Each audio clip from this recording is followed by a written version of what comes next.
नमस्कार बांधवांनो, आपल्या जे मागण्या होत्या त्या मागण्याच्या बाबतीमध्ये नंबर 1 ची मागणी होती 5% दिव्यांगाचं जो पंचायत समितीच्या मार्फत जे जिल्हा परिषद पंचायत समितीमार्फत जे काही 5% निधी भेटतो।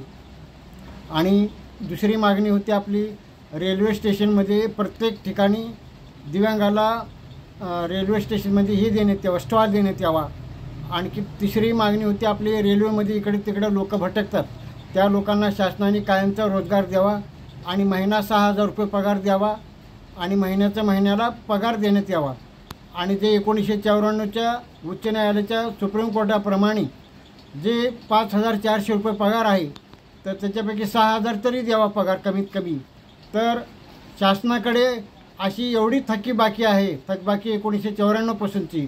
प्रत्येक दिव्यांगाला जर 40 लाख रुपये जर दिले प्रशासनाने तर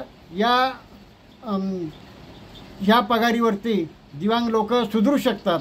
आणि त्यासाठी शासन जे प्रत्येकाचे जे दिव्यांगाचे जे काही पैसे आहेत ते निवडणुकीमध्ये वापरते आणि हे सरकार भ्रष्ट आहे।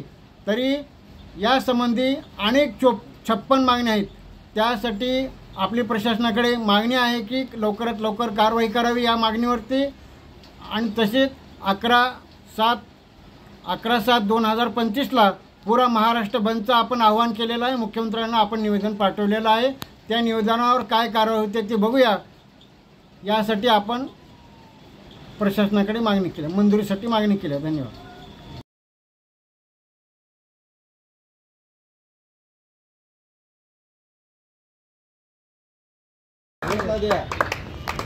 भारतीय परिवर्तन पार्टीचे अध्यक्ष माननीय भंडारी सर यांच्या नेतृत्वाखाली आम्ही अहमदपूर तालुक्यामध्ये उपोषण आरंभ केलेलं आहे।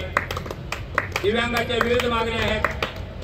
भंडारी साहेब आगे बढ़ो, हम तुम्हारे साथ है। माधव भंडारी आगे बढ़ो, तुम्हारे साथ है। माधव भंडारी आगे बढ़ो, साथ है। अपंगाचे जे विविध मागण्या आहेत 5% निधी मिळत नाही, निराधारमध्ये वाढ होत नाही। आम्हाला केवळ 1500 मध्ये आमचा महिना कसा जाईल? आम्हाला कमीत कमी 5000 रुपये तरी मानधन निराधारचं वाढ व्हावं, जेणेकरून आम्हाला आमच्या गरजा भागवण्यात आम्हाला मदत होईल। आणि